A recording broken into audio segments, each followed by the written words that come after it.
Assalamualaikum warahmatullahi wabarakatuh. Perkenalkan, nama saya Imam Saputra dari kelas manajemen 22C. Pada kesempatan kali ini saya akan menjelaskan mengenai uji normalitas. Pengertian uji normalitas. Uji normalitas merupakan pengujian yang dilakukan dengan tujuan untuk menilai sebaran data pada suatu kelompok data atau variabel. Apakah sebaran data tersebut berdistribusi normal atau tidak? Uji normalitas berguna untuk mengetahui apakah data yang dikumpulkan berdistribusi normal atau diambil dari populasi normal. Metode klasik untuk menguji normalitas data tidaklah rumit. Berdasarkan pengalaman empiris, beberapa ahli statistik data yang mempunyai angka lebih dari 30 dapat diasumsikan berdistribusi normal. Biasanya dikatakan sampel besar. Metode uji statistik, metode T-square dalam uji normalitas atau uji goodness of fit distribusi normal. Uji C-square atau the C-square sering digunakan para peneliti sebagai alat uji normalitas.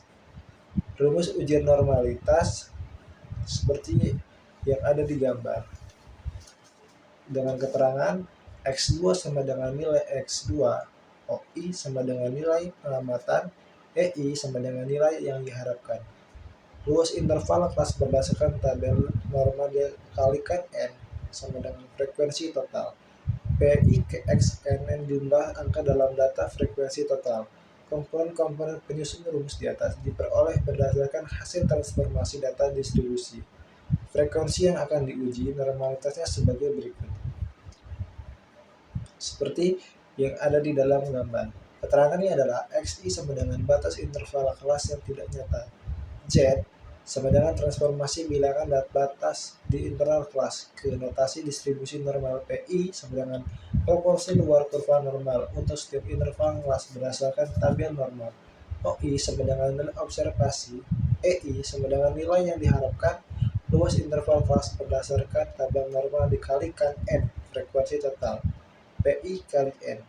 Kemudian C, kondisi uji C-kuadrat pada uji normalitas persyaratan metode C-square. Uji goodness of fit distribusi normal, yaitu A, data disusun secara berkelompok atau dikelompokkan dalam tabel distribusi frekuensi. B, cocok untuk data dengan jumlah besar, lebih dari 30. Kemudian C, setiap sel harus diisi jika digabungkan kurang dari 5 layanan promotion statistik dengan konsultasi. Maka uji signifikasi nilai X2 hitung dibandingkan dengan tabel X2. T-square apabila nilai X2 hitung lebih kecil nilai X2 tabel, maka HO diterima, HA ditolak. Apabila nilai X2 hitung lebih kecil nilai X2 tabel, maka HO ditolak dan HA diterima. D. Apa saja uji normalitasnya? Secara umum, disebutkan bahwa normalitas dapat dinilai dengan berbagai cara yang jika dikelompokkan pada dasarnya menjadi dua kelompok, yaitu analisis visual dan analisis statistik. Analisis visual meliputi menggunakan grafik normal, PP, normal Kiki, histogram, steam left, box plot, dan lain-lain. Sedangkan secara statistik dapat diuji dengan menggunakan uji Kolmogorov, Smirnov, Shapiro, Willig, Shapiro, Francia, Anderson, Darling, Range Thickness Kurtosis Test, Jarque-Bera, dan banyak jenis uji statistik lainnya untuk menilai normalitas. Kemudian yang E, apa yang menyebabkan data tidak terdistribusi normal? Penyebab data tidak terdistribusi secara normal terutama adalah adanya data yang ekstrim atau data outlier yang biasa disebut outlier. Dengan adanya outlier ini, distribusi data bisa menjadi miring ke kiri atau miring ke kanan.